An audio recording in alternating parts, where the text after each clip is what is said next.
The city of Glendale has $180 million of taxpayer money put into jobbing.com arena, and the Coyotes have 20 years left on the lease agreement with the city of Glendale. And that's where we bring in our next guest, Carrie Ann Sitren, an attorney with the Goldwater Institute. Carrie Ann, thank you very much for being here. Needless to say, you guys have a big problem with what's going on. You know, we do. Right now, taxpayers are up a creek in Glendale, and we've seen with the Coyotes going belly up, they've lost out.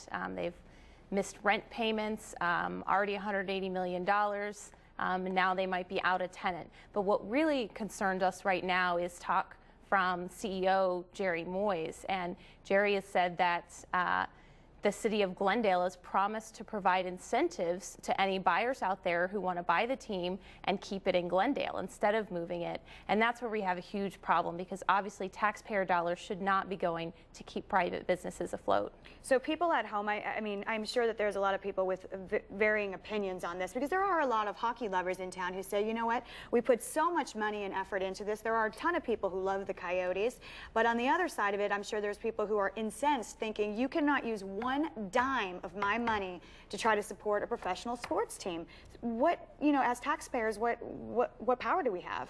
Well, the power lies in our very own Constitution of the state of Arizona. And of course, there are two sides to it, but the framers of our Constitution decided way back at the turn of the century that this was not okay. And we saw it happen with railroads, where public dollars were going to railroads that would go belly up and taxpayers would be out. And now we're seeing it here again, modern day times, with a sports team. And we can't have taxpayer dollars going to private businesses that are risky.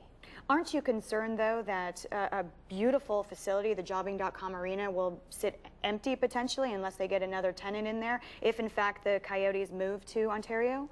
You know, that's a real possibility, and that should be a lesson to all cities in the future, that investing in big arenas to try to get professional sports teams in the town is not a good idea. That should be left to the private industry. Do you feel that Glendale was overly ambitious or perhaps overestimated the draw? Well, it seems that way, certainly, with the Coyotes now faced with bankruptcy. But whether it's, you know, good times or bad times, either way, it's not for the taxpayers. Okay, let's talk about City North. We're looking at some video here. This is a luxury project. There was a lot of hullabaloo about the building of this project, kind of, you know, like Kierland, only north. And now we learn that Nordstrom has pulled out of this deal. Absolutely. You know, this is the same type of thing we're seeing again. Bad economy, business isn't doing well. Nordstrom is now pulled out of City North. And what we could have had there was $100 million from Phoenix taxpayers going to this shopping mall. And fortunately, the Court of Appeals ruled just before Christmas of last year that subsidy is unconstitutional. So at this point, no taxpayer money has been used to build or to subsidize City North? No, there were no payments that exchanged hands yet, so just going forward, there will be none. That's a definite. That's a definite as of right now. The case is in the Supreme Court pending. The Supreme Court does not have to take the case. We'll hear on June 1st whether the Court of Appeals decision will stand and the subsidy will be struck down, or whether the Supreme Court will have anything else to say on it. All right, Carrie Ann, very good. And the Goldwater Institute, if you want more information about their opinions, points of view on all of these matters, your website is what? Goldwaterinstitute.org. Okay, Carrie Ann, thank you very much for joining us this Saturday morning. Appreciate it.